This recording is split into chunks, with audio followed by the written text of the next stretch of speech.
Bem-vindos ao Albergue! Eu sou a Lid. Eu sou o Ed. Esse é o Albergue Nerd. E hoje nós vamos falar de Stranger Things.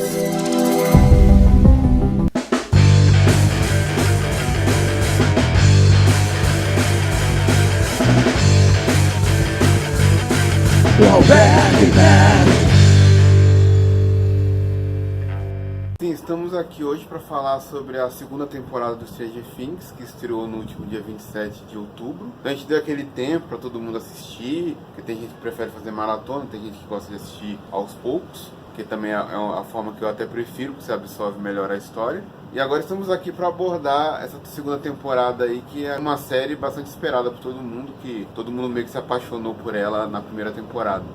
Stranger Things veio dessa vez muito parecido com a primeira temporada, com todo o tema dos anos 80. O que eu achei legal é que eles amadureceram os personagens também, deixou um tempo para que eles não espichassem e ficasse esquisito. Quem não percebeu a diferença, se eu colocar uma foto da primeira temporada, uma foto da segunda temporada, é gritante. Se a gente mantivesse como uma coisa contínua, em seguida, daria essa diferença como aconteceu em alguns outros seriados aí. As crianças viram adolescentes e continuam fingindo que são crianças e fica bem esquisito. Porque o Stranger Things, ele passou-se um ano de uma temporada para outra, mas na história passou-se quase um ano, foi 250 e tantos dias. Pegando o exemplo do Lost, a série se passava em poucos dias do acidente, mas no mundo real se passavam anos. E aí, membros do elenco que eram crianças, ficou complicado de manter.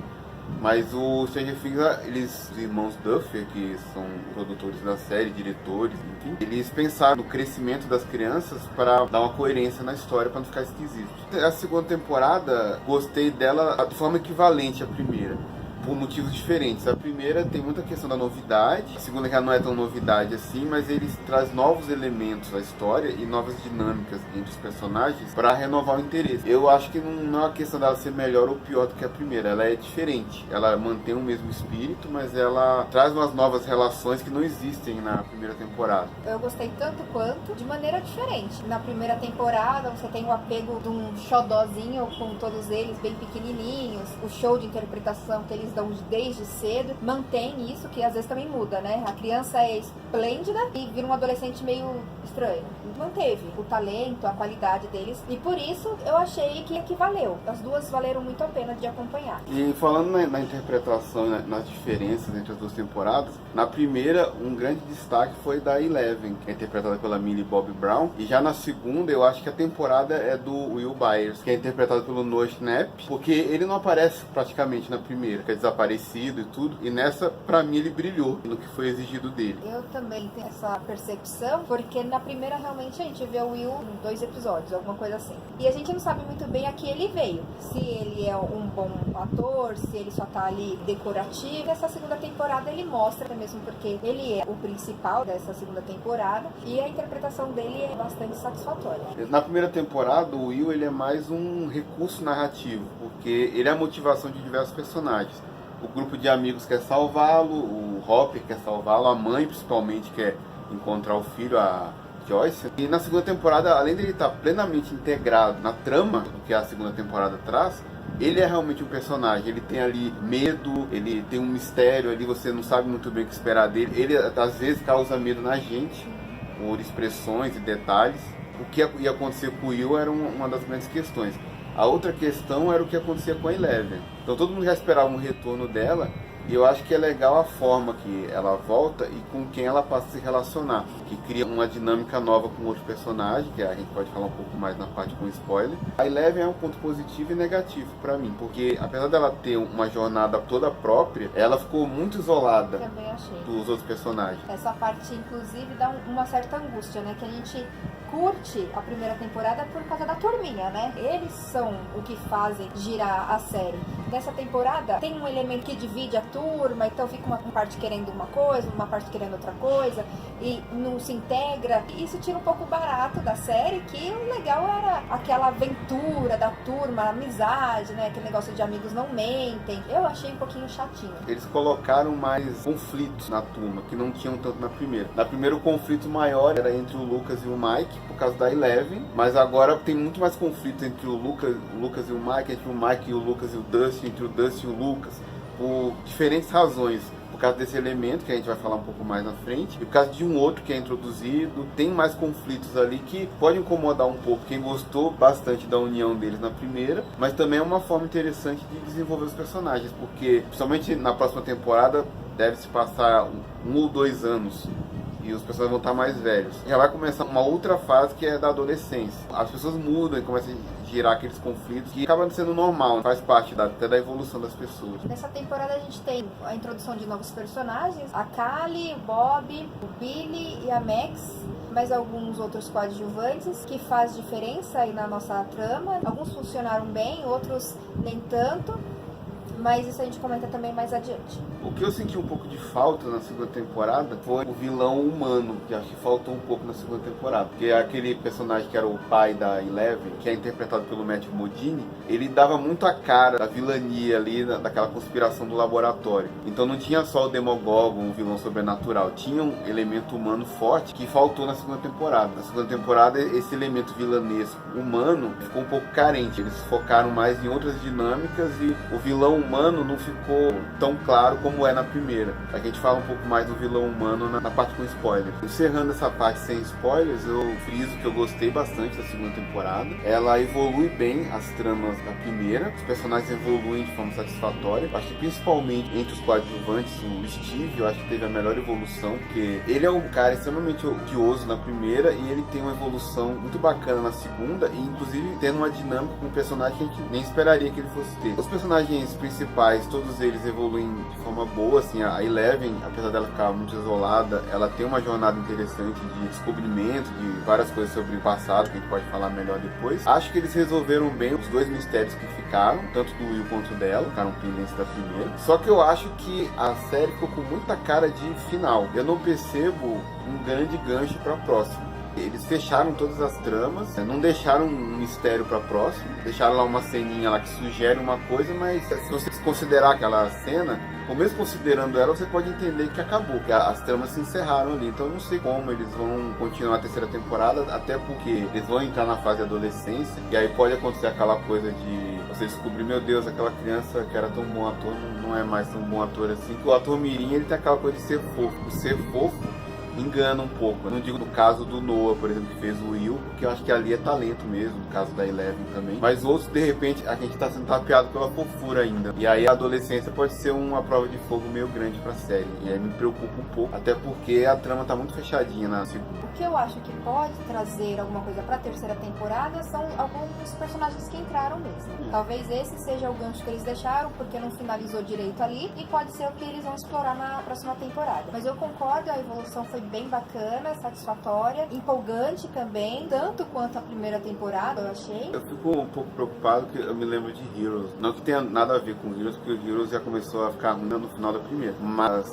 tinha muito essa ideia no Heroes de vamos trazer novos personagens, vamos explorar uma história por temporada, e no fim das contas eles ficaram presos em Peter Petrelli, em Hiro Nakamura. Apesar de novos personagens serem muito interessantes, eu temo que eles fiquem ainda presos em Eleven, em Mike, em Will. E esses personagens, eu sinto que a história deles deu uma concluída. Eles podem surpreender a gente, espero que eles surpreendam, mas a princípio eu vejo muito fechadinha essa temporada. Preocupa um pouco. Mas agora a gente vai falar em alguns spoilers da segunda temporada. Se você não viu ainda a série, não quer saber de spoilers, então você já deixa o seu curtir aí, se inscreve no canal se ainda não for inscrito. Também tem nossas redes sociais, sigam a gente lá, Facebook, Instagram, Twitter, todos Albergue 72.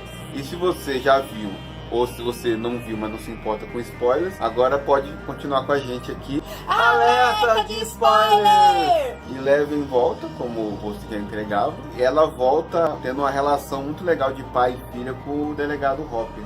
O que é legal é que na primeira temporada eles deixam em aberto que isso pode acontecer mesmo. Que ele deixa o waffle pra ela, né? Eles têm aquela expectativa de que ele vai cuidar dela, mas a gente não sabe de que forma. E na primeira temporada, quando ele deixa o waffle, ele tinha acabado de fazer uma aliança ali com o laboratório maligno lá da história.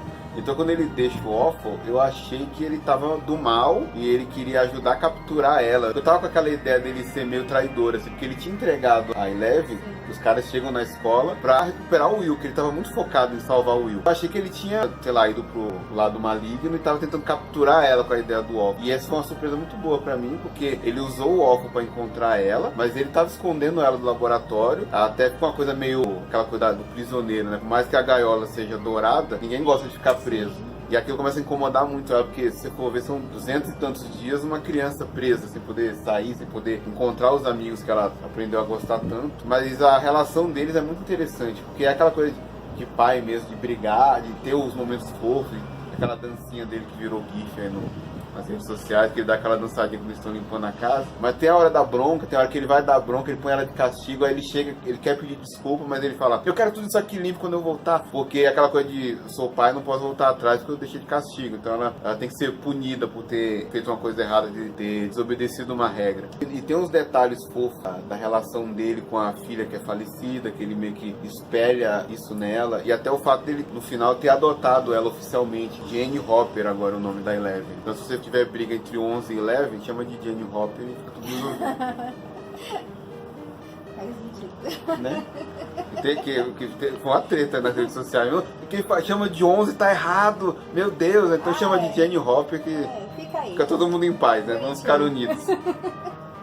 Essa temporada eu fiquei meio na dúvida de como ia ser a evolução da Joyce, né? Porque a primeira temporada ela é muito forte, da busca do filho, ela não desiste. Como a maioria das vezes a gente acompanha mães que perderam filhos mesmo na vida real, elas se tornam muito fortes, elas vão atrás, elas lutam por si e pelo filho. Então a gente viu isso muito forte na primeira temporada e eu fiquei, e aí, como ela vai se desenvolver dessa forma? E ela continuou demonstrando a mesma fortaleza, ela tem uma força nas expressões, né?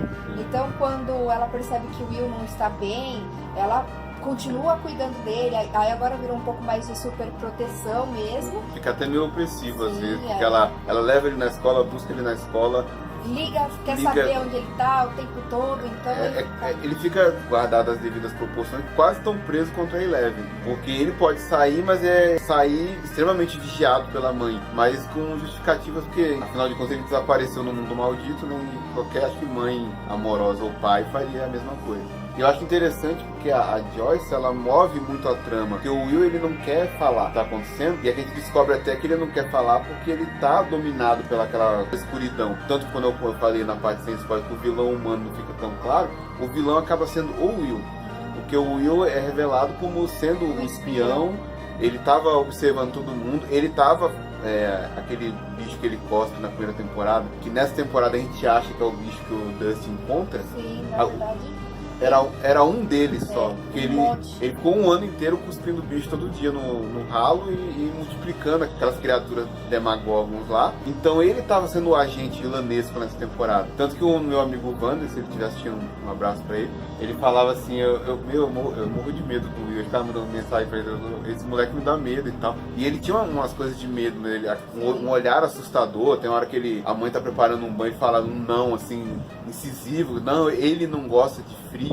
E é uma coisa muito assustadora, realmente. Só que a Joyce, ela, diante do silêncio do filho, ela vai atrás, ela vai olhar a filmagem do dia que ele passou mal, ela desenha... Investigativa mesmo, né? Exatamente, ela corre atrás. Não, meu filho não quer falar o que está acontecendo, mas eu vou descobrir o que está acontecendo porque eu quero ajudar ele. E isso é um paralelo muito interessante até. Toda a série tende a ser um paralelo com a vida real. Por exemplo, quando uma criança está sofrendo abuso, mesmo físico ou sexual, e ela não quer falar, e às vezes os pais não percebem. Nesse caso, a Joyce não só percebe, como ela investiga, ela vai atrás. E meu filho não é assim, não é só isso. Então ela vai atrás e vai saber. Inclusive, na hora do exorcismo do Will, que ela tá lá queimando o negócio, o menino tá sofrendo ali, porque ele tá ligado com a criatura. E ela continua forte, e firme, o outro filho, o Johnny, fraqueja. Não, mãe, vamos parar. Ela, não vamos parar, porque a gente vai tirar esse negócio daí, vai libertar o meu filho. Então, ela devia estar se corroendo por dentro, mas ela é forte o suficiente pra, diante do sofrimento do filho, ela saber que aquele sofrimento é passageiro, que ela precisa libertar ele daquele negócio. Um elemento que a gente fica na dúvida se é vilão, se não é vilão, é o cientista novo, né? Eu não faço ideia de qual é o nome. Se fala é muito possível, porque ele é bem coadjuvante. Enquanto o primeiro, ele era muito participativo, o pai da Eleven, ele estava sempre presente, estava sempre aparecendo. Esse daqui ele aparece muito pouco e aparentemente ele é um cara bonzinho que está tentando consertar as coisas. Então, eu vi de outra forma. Toda vez que ele aparecia, eu falava, esse cara tá aprontando. Então eu ficava esperando que ele fosse o vilão humano da história dessa vez. Até mesmo porque, né, gato escaldado tem medo de água fria, a gente já sabia como era o outro cientista, esse daí também era ruim. E no final a gente descobre que não. Ele realmente estava fazendo o trabalho dele, realmente estava tentando consertar as coisas, mesmo que tudo que ele fez aumentou um pouco mais a proporção do mal. Ele tá tentando limpar a sujeira, mas de uma maneira meio escondida ainda, para não queimar muito o nome da empresa e tal. Então é uma atitude boa, mas ao mesmo tempo aquela dissimulação que tá ali, ele captura o Jonathan e a Nancy para dar aquela conversa assim, falar nada sobre a Barbie, que a gente tava tentando resolver, não sei o que lá. E, inclusive essa dinâmica da Nancy com o Jonathan foi interessante deles ficarem próximos para tentar resolver aquela questão da morte da Barbie da temporada anterior. E aí isso explica também, né? Porque na primeira temporada ela é completamente apaixonada pelo Steve, e só que ela se junta com o Jonathan para resolver a parada da Barbie, para resolver o negócio com o Will. Então eles têm essa ligação e acaba, será que eu confundi? Será que foi amor? Será que não é? Então ela continua com o Steve na segunda temporada. E aí se afasta muito do Jonathan, né? E a gente fica, caraca, mano, como ela faz uma coisa dessa? E aí eles tentam essa conversa, né? Tipo, você não veio atrás. É mais ou menos o que acontece na vida real. Isso que é legal, né? Que eles misturam muito a fantasia com muito da realidade. Acontece isso, você não sabe o que aconteceu, porque também você não foi atrás, outro não foi atrás, e aí ficou esquisito, simplesmente. Então foi legal a reaproximação, a forma que eles se reaproximaram também. E o Steve, que a gente mencionou que ele teve uma evolução interessante, que ele vira meio que o cuidador das crianças. O protetor ali, né? Porque em certo momento o Dustin precisa pedir ajuda para encontrar o Dart, que é o filhote de Demagog que ele se afeiçoa, e ele vai procurar todo mundo sumiu por diferentes razões. E a única pessoa que sobra é o Steve. Sim. E aí o Steve, mesmo duvidando e tal, ele se propõe a ajudar as crianças e ele vira o guarda-costas, conselheiro do Dustin, começa a dar dicas de cabelo, de garotas e tal.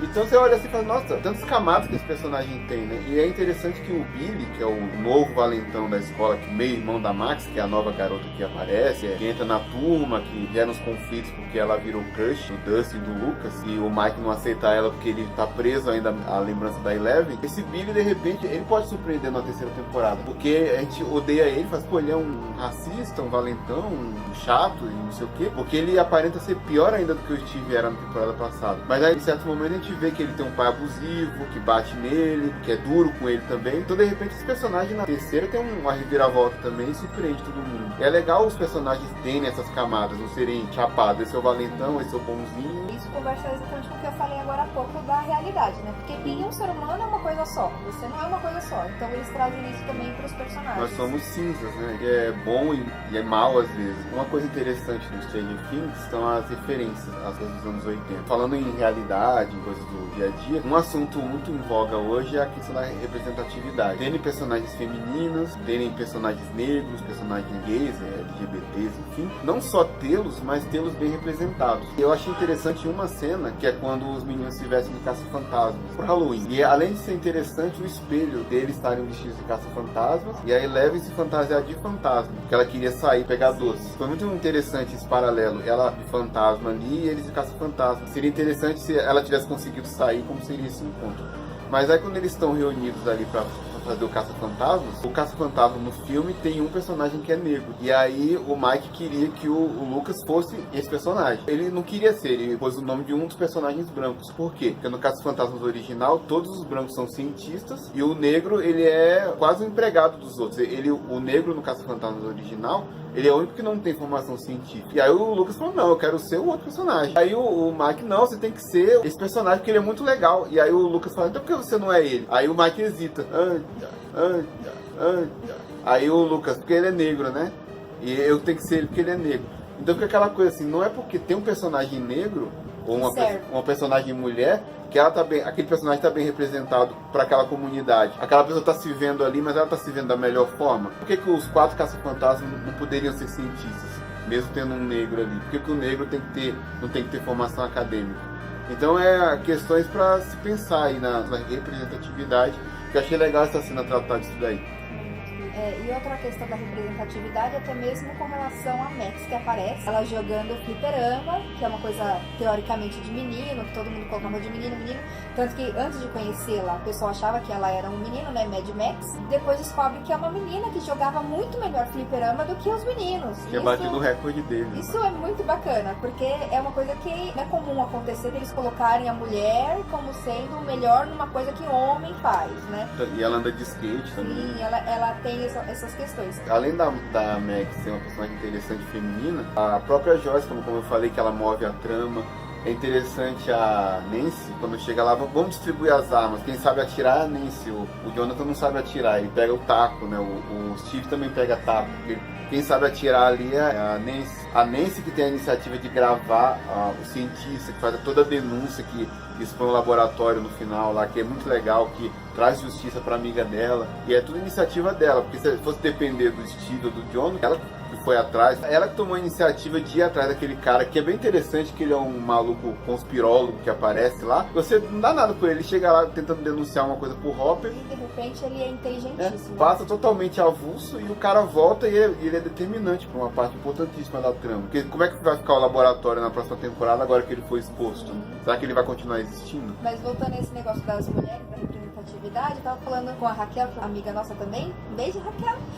Determinante mesmo nessa série foram as mulheres nessa temporada. Porque se não fosse a Joyce com a força, o Dermagogon lá não tinha saído da fumaça preta do Lost, não tinha saído não tinha saído do Will, e se não fosse a Nancy, o pessoal não tinha descoberto, não tinha exposto, e por aí vai, né? A Max, a Eleven, todas elas são determinantes. A Eleven fecha o portal no final. Sim, e elas são muito importantes na trama. Então tem muito mais homens do que mulheres na série, mas ainda assim as mulheres fazem a diferença, e isso é que é legal, né? Porque a gente fala de igualdade e tudo mais, a trama tem toda muito mais homens do que mulher, mas as mulheres são tão relevantes ou mais relevantes quanto os homens. Falando em homem, vou fazer só um comentário rápido sobre o Bob, que é interpretado pelo Sean Austin, que é o Sam do Senhor dos Anéis, e é um dos Goonies, né? Tá? Ele era um dos meninos do Goonies. Trouxeram ele pra essa temporada. Eu fiquei sabendo depois que ele teria morrido no terceiro episódio, segundo ou terceiro episódio, mas gostaram tanto dele que ele ficou quase até o final da temporada, e foi muito triste quando ele morre. E é até interessante, porque assim, no começo você não quer que ele esteja lá, até mesmo porque tem aquela coisa do amor entre o Hopper e a Joyce, é o né? chip, né? O pessoal então, tá shippando. Poxa vida, é eles que tem que ficar junto, né? E de repente aparece o Bob. O que você tá fazendo aí, meu filho? Você não tem nada a ver. A gente fica nessa angústia e de repente a gente tá gostando tanto dele, porque ele é prestativo, ele é inteligente, ele tenta ajudar, dar uma força pra caramba. E tá, e vai lá, o super-herói. No final ele fala, eu sou o super-herói e tal, lembre-se disso. E aí quando ele morre... É uma tristeza. Ele tá lá, por exemplo, quando a Max começa a se integrar das conspirações e todo elemento sobrenatural, ela faz muitas perguntas, tipo, mas o que é isso? O que tá acontecendo? Quem é a Eleven? Ela tem poderes, não sei o que. Ela é muito questionadora, o que é legal. E o Bob é o oposto. Ele tá no meio da confusão, tem uma criatura bizarra invadindo, e ele não pergunta nada, ele tá ali pra ajudar a Joyce, porque ele se importa com a Joyce, com os filhos dela, e não importa o que é aquela criatura, o que é aquele laboratório, ele tá ali pra ajudar, ele tá disposto a ajudar, e é legal um personagem assim. Ele lembra inclusive o Sam dos Senhor dos Anéis, porque o Sam, ele era o jardineiro do Frodo, ele não tinha nada que tá lá, mas ele vai pela amizade, pelo compromisso de ajudar o outro, né? É legal o personagem refletir até isso, e passar essa coisa boa de ajudar as pessoas sem esperar nada em troca, até mesmo sem saber o que tá acontecendo. Ou sem questionar, né? Tipo, não, eu tô aqui pra te ajudar. Se você quiser me contar o que tá acontecendo, conta, mas tá precisando de mim, eu tô aqui pra te ajudar. Só uma coisa que eu queria comentar, que o episódio 7 dessa temporada, ele é muito controverso. Que é aquele episódio que a Eleven sai sozinha pra procurar a irmã, que é a número 8, ou a 8, ou na verdade a Kali. Ela aparece logo no comecinho do primeiro episódio, depois se esquece um pouco dela. E ela é alguém que tem poderes mentais também, mas diferentes. Ela é uma ilusionista. A Eleven vai lá, encontra ela. Ela é de uma gangue de punks, e uns punks bem anos 80, com os cabelos caprichados. Ali você olhou ali, eu lembrei da primeira cena quando o Exterminador do Futuro aparece, que tinha uns punks igual aqueles, o cabelo é daquele jeito lá. Ali anos 80 na veia. Esse episódio foi muito controverso, porque a Eleven tá muito isolada, o pessoal achou os punks muito avulsos, muito caricatos. Queria saber o que você acha desse episódio 7. Eu acho que eles serem caricatos é o mínimo que a gente espera. Todo mundo é caricato nos anos 80. Vide nossa festa, a minha festa de aniversário. Não tem como não ser caricato, é anos 80. Olha, né? Essa imagem. Então não tem como não ser. Agora, quanto a realmente o entrosamento, eu achei que faltou entrosamento nesse episódio. Ele é meio avulso. A emoção que a Kali sente, a gente não consegue passar isso pra gente, sabe? Tipo, nossa, você é minha irmã, agora eu sinto que eu estou completa. Nossa! Sabe o que é o problema desse episódio? É que eu acho que um grande problema desse episódio é que os punks, eles podiam ser todos caricatos, anos 80 total. A Kali tinha que ser uma baita atriz, porque ela tá ali encontrando uma igual, que ela tá tentando trazer pra gangue dela, pra somar a gangue dela, somar ao plano de vingança dela. E parece que ela não entrega tanto assim. Ela é tão caricata quanto os outros punks que estão ali. Me lembra um pouquinho o Orphan Black. O Orphan Black é uma série que trata de clones, clonagem. E a atriz Tatiana Maslany, que faz os clones femininos, ela é uma excelente atriz. E aí quando coloca em dado momento da série os clones masculinos, o cara é igual em todos os clones. Ele se difere por um bigode aqui, Um cabelinho, uma cicatriz, um chapéu, mas a interpretação dele é igual. Sim. Então no Orphan Black teriam que arrumar um cara tão talentoso quanto a Tatiana Maslany para fazer os clones masculinos. Pra gente sentir como ela, a diferença não no figurino, mas no olhar, no tom de voz. Então, pra fazer a parceria ali com a Eleven, ser a irmã dela, tinha que ser uma atriz no nível dela ou melhor, porque ela estaria trazendo ali a irmã pra junto dela. Então acho que esse episódio ele é legal porque traz uma evolução da Eleven, os poderes dela, mas ele meio que só serve pra isso. Ele poderia ser uma lembrança, um flashback ou uma cena, né?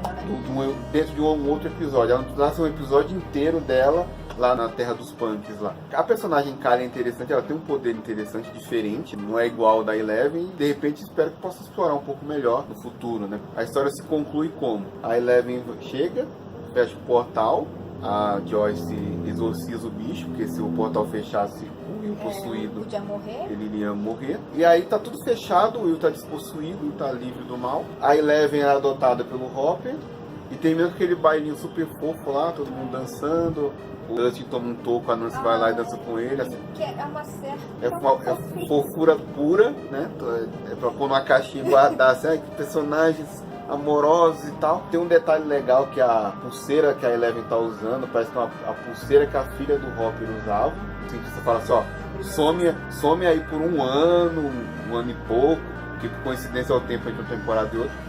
E aí o Hopper fala, não, dá uma noite aí, porque ele queria que ela vivenciasse o baile. Quando o baile mostra a escola do lado de fora, aí a escola vai virando de cabeça para baixo, aí mostra a escola no mundo invertido, e a criatura lá das sombras, lá, o devorador de mentes que estava dominando o Will, tá se debruçando por cima da escola e acaba. E eu achei que é um gancho fraco para a próxima temporada. Na primeira tinha o Will cuspindo lava e a Eleven desaparecida, o Hopper colocando o Alpha lá, sem saber se ele estava vilão ou não. E agora é um gancho fraco, né? Você poderia interpretar só que o bicho tá olhando, mas ele não tem mais como chegar. Então, ok, acabou. Seja Things the End, feliz para sempre. Tem umas pendências com o Billy, a Max ali, a relação ali da família deles, a Kali que sumiu e tudo mais. O pai da Eleven, que foi sugerido nessa temporada que talvez ele não tenha morrido. Mas eu achei pouco pra essa história que ficou tão fechadinha, né? Eu lembro que quando acabou a primeira temporada de Stranger Things, a gente também ficou pensando, questionando como seria a segunda. Uma vez que eles iam crescer, uma vez que o legal era ser criança, não sei o quê. Então, eu tenho fé na Netflix, então eu acredito que eles possam nos surpreender de novo, positivamente. Tô só esperando, não tô especulando, tô esperando. Não aguardo. Eu acho que a gente não enxerga como continuar, mas a gente espera que eles consigam, já que inclusive já foi oficializada a terceira temporada, vai rolar realmente, vai ser em 2019, então eles vão ter um tempo aí pra filmar, vai acompanhar novamente o crescimento das crianças. Pelo menos não vai ficar estranho. Sim. Já é um ponto muito positivo não ter um Walt com 2 metros de altura interpretando uma criança. Então estranho pelo menos não vai ser. A gente só espera agora que seja bom como foi a primeira e a segunda temporada. Bom, se você assistiu até agora, muito obrigado. Como frisamos já, deixe seu like, compartilha, se inscreva no canal se ainda não for inscrito. Tem também nossas redes sociais, Facebook, Twitter, Instagram, todos Albergue72. Lá tem novidade, lá você pode conversar com a gente, pode mandar comentários, sugestões, críticas, a gente aceita super bem as críticas, os nossos amigos bem sabem, tem mandado algumas. Então, não deixe de nos seguir e de comentar com a gente. E não se esqueça que além do Albergue Nerd, nós temos o Albergue no Teatro, dicas de teatro, peças, resenhas, peças que estão em cartaz no período que é dito nos vídeos e na descrição. Interessou por aquela peça, pode estar procurando que vai ter todas as informações ali no vídeo mesmo para como você deve assistir. Bom, então é isso. Muito obrigado mais uma vez. Nos vemos no próximo vídeo ou no Mundo Invertido.